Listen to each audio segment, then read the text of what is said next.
One of Turkey's primary foreign policy goals over the past 2 decades has been engaging Africa in diplomacy, trade, infrastructure, education, humanitarian aid, and even military cooperation.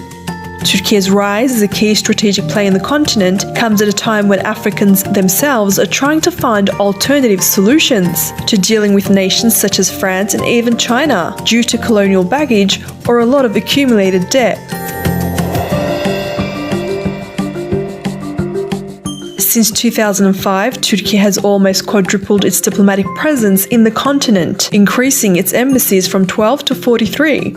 It has hosted 2 Turkey-Africa summits. It has gained observer status in the African Union and has been officially designated a strategic partner to the body since 2008. President Erdogan has visited 30 African countries since 2003, more than any other non-African leader. In 2011, the Turkish president was the first leader in almost 20 years to visit famine-stricken Somalia, including a trip to the country's capital, Mogadishu, referring to his nation as an Afro-Eurasian state. It is clear that Ankara is in full diplomatic swing with its African partners. Welcome to Drive for Africa, and Turkey's presence in the Horn of Africa has grown rapidly in the recent years. Driven by economic, political, and strategic interests, Turkey has established strong economic ties with countries in the region, investing in infrastructure projects, trade, and tourism. It has also provided significant humanitarian aid and military assistance to several countries, particularly Somalia. Turkey's diplomatic efforts in the region have also been notable, particularly in its attempts to mediate conflicts. It has played a crucial role in brokering peace talks between Somalia and Ethiopia, focusing on Ethiopia's need for sea access. These issues has been a major source of tension between the two countries for decades, and as a resolution could have significant implications for the entire region. On the other hand, some argue that Turkey's growing influence could destabilize the region. Its military presence could be seen as a threat by some countries. Its economic investment could lead to dependency and exploitation. Its diplomatic efforts could be based and favor its own interests. Egypt has been wary of Turkey's growing influence in the Horn of Africa, particularly in Somalia. Egypt and Ethiopia have a long-standing dispute over the sharing of the waters of Nile River, and Egypt is concerned that Turkey's support for Ethiopia could strengthen its positions in the negotiation. Egypt has also expressed concern about Turkey's military presence in the region, particularly in Somalia. Egypt has a military base in Eritrea and is concerned that Turkey's presence could change its influence in the Red Sea. Let's begin. The Defense and Economic Cooperation Framework Agreement was also signed to boost this strategic partnership. Turkey's diplomatic efforts, exemplified by the Ankara Declaration between Somalia and Ethiopia, have fostered peace and cooperation in the Horn of Africa while ensuring Somalia's territorial integrity. Turkey's relationship with Somalia, based on deep historical, cultural, and religious connections, envision a brighter, more stable future for the büyüklüğünde devasa bir yer ama denize kapalı. Etiyopya'dan denize çıkamıyorsunuz. Bu kadar büyük, devasa bir araziye sahip olan yerin hakikaten denize kapalı olması onları tabii ciddi manada rahatsız ediyor. Ve bu konuda da bugüne kadar birçok ülke devreye girmiş ama bu işi çözememişler. Ben de gerçekten Etiyopya Başbakanının benimle olan özel muhabbeti sebebiyle kendisiyle bunları konuştuk, görüştük. Tabii Somali'yi biz en kritik döneminde sahiplenen bir ülke olduk. Ve terör örgütlerinin Somali'ye yüklendiği dönemde biz tabii Somali'yi de sahiplendik. Orada yatırımlarımız oldu. O yatırımlarla beraber Somali'de terör örgütlerine karşı da adımlar attık. Ve şimdi de Etiyopya'nın bu yeni ayağa kalkışında dedik ki biz size her türlü desteği vereceğiz. ekonomide, savunmada elimizden gelen desteği kendilerine verdik.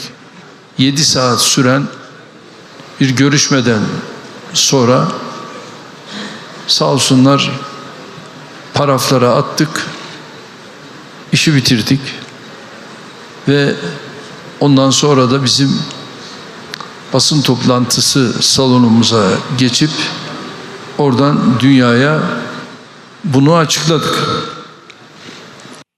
I think the core issue is actually not between Somalia and Ethiopia. It's between Somalia and Somaliland. Somaliland has been functioning as an independent state for the better part of more than 30 years. Somalia has been a failed and fragile state. It doesn't actually assert control over most of its territory, its borders, its airspace, or its seas. So it's a hypothetical argument. It's a sovereignty and a legal argument. The issue is, can Somalia appeal to Somaliland and make the people there want to be part of Somalia? Or are they just going to use the instruments of juridical sovereignty to try to claim this territory, which, right now is disputed, and many of the people in that territory don't want to be part of Somalia. So this really is about a Somaliland dispute, and not really about Ethiopia, which is simply recognizing a state of affairs that has existed for more than 3 decades. Egyptian and Somalia's foreign ministers discussed Red Sea and developments in Somaliland on Monday during bilateral talks in Cairo. The meeting happened around a month after Ethiopia and Somalia agreed to hold technical talks to resolve disputes sparked by Ethiopia's deal with Somalia's Breka region of Somaliland. The two urged for respect of countries' sovereignty in maintaining peace within the region. The Red Sea belongs to the countries bordering the Red Sea, and the presence of any party other than coastal countries to the Red Sea is unacceptable. Turkey has been mediating between the two East African countries as tension between them have simmered since Ethiopia signed a memorandum of understanding with Somaliland in January to lease land along its coastline to establish a marine base. The Ankara Declaration met our demands to affirm Somalia's sovereignty, independence and territorial integrity. The declaration confirmed that the federal government of Somalia is the only entity that has the right to conclude agreements with the external parties.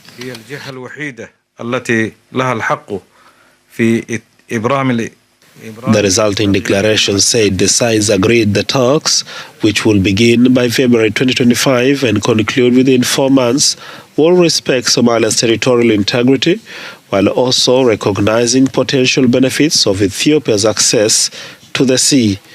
Ethiopia is not seeking a maritime lease for economic purposes like Djibouti or Mombasa. Instead, its aim seems to be military control over Somalia's waters. Let that sink in. Military control. Eritrea is keeping a close eye on whether Somalia has granted Ethiopia military access to its strategic waters. Why? Because control over these waters could shift the balance of power in the entire region, and for Eritrea, it's more than just politics, it's a matter of survival. Here's where it gets even more critical. If Ethiopia establishes a military foothold on the Red Sea, Eritrea sees this as a direct threat to its national security. Idris made it crystal clear, we must take preemptive measures to address this risk. Eritrea isn't just watching, it's preparing for potential action. The plot thickens. Eritrea believes international players like Turkey and France may have a role in this. Idris mentioned statements by Turkish President Recep Tayyip Erdogan and French leaders during recent talks with Ethiopia. Could this be part of a larger geopolitical chess game? Let's be real. This isn't just about Eritrea, Ethiopia, and Somalia. It's about the Red Sea's global importance. This region controls major trade routes and has attracted attention from big powers worldwide, and now the stakes are higher than ever. The Horn of Africa stands at a crossroads. Eritrea's concerns highlight how fragile regional security truly is. As they reconsider their ties with Somalia, one thing is clear: this story is far from over. Turkey has methodically expanded its footprints in the Horn of Africa, a region long contested by global powers. Through humanitarian aid, trade agreements, and military partnerships, Ankara has positioned itself as an indispensable ally to key states like Somalia, Ethiopia, and Djibouti. Erdogan's proposal to mediate between Sudan and the UAE underscores Turkey's growing confidence and ambition. Sudan, with strategic location on the Red Sea, is a linchpin for any power seeking to dominate the region. By stepping into Sudan's crisis, Turkey is not only offering its services as a mediator, but also signaling its intention to play a central role in shaping the future of the Red Sea corridor. The calculated move against rivals. Turkey's move also challenges its competitors in the region, particularly the UAE, Egypt, and Saudi Arabia. The UAE's aligned involvement in supporting Sudan's Parliamentary Rapid Support Forces (RSF) has drawn international criticism, creating an opening for Turkey to portray itself as a stabilizing force. Erdogan's diplomacy success these months have already tipped the scales in Turkey's favor. By brokering peace between Ethiopia and Somalia, Ankara demonstrated its capacity to resolve interest conflicts, a role that the UAE and other Gulf states have struggled to fulfill. These accomplishments are not isolated victories, but a part of a broader strategy to outmaneuver rivals and consolidate Turkey's influence across the Horn of Africa. The Red Sea, a strategic prize. Control over the Red Sea has been a historical aspiration for regional and global powers. For Turkey, the Red Sea is more than a gateway to trade. It is a stage for asserting its geopolitical relevance. By building stronger relationships with states bordering this critical waterway, Turkey is securing access to vital shipping lines and bolstering its economic and military presence. Turkey's largest overseas military base in Somalia, coupled with its burgeoning trade ties with Djibouti and Sudan, underscores its commitment to the region. Erdogan's mediation offer to Sudan signals Turkey's willingness to leverage these relationships to exert influence and ensure its dominance in the Red Sea corridor. Challenge and risks. Despite its ambitions, Turkey faces significant challenges. Sudan's internal conflict between the Sudanese Armed Forces (SAF) and the RSF is deeply entrenched, and foreign actors, including the UAE, are heavily invested in the outcome. Balancing its role as a neutral mediator while advancing its own strategic interests will require deft diplomacy. Moreover, Turkey's growing influence may provoke backlash from regional rivals. Egypt, for instance, has long viewed Turkish expansion with suspicion, particularly in Sudan, which shares deep historical and strategic ties with Cairo.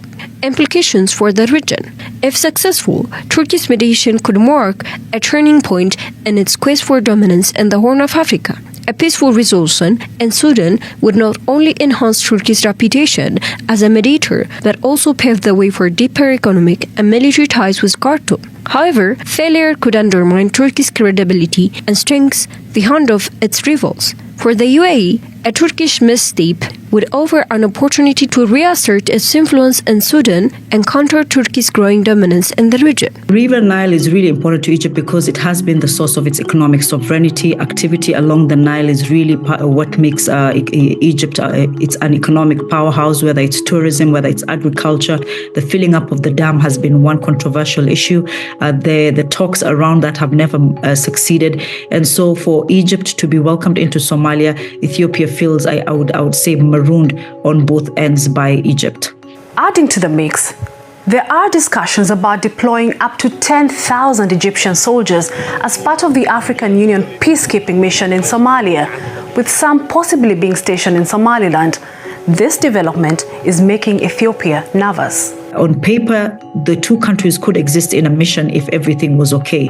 But at this moment, the tensions around Somalia not wanting Ethiopia to be part of the AU mission, Egypt and Ethiopia's internal tensions, I think it would be very, very tricky to have them both here, both in Somalia, and would really externalize the conflict that they're having in their country and have it in Somalia. But it's not just about Egypt and Ethiopia.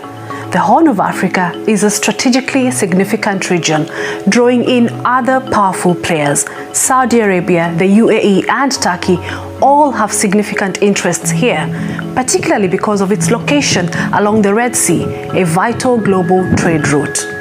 External actors can very much play a role where they aggravate existing tensions, and we've seen this before historically. At the same time, outside actors can also play an important mediating role and sort of a conflict-reducing role when that's done right. So we've seen Turkey take up the mediation right now between Ethiopia and Somalia. No real breakthroughs yet, but continuing down that path. So where does this leave us?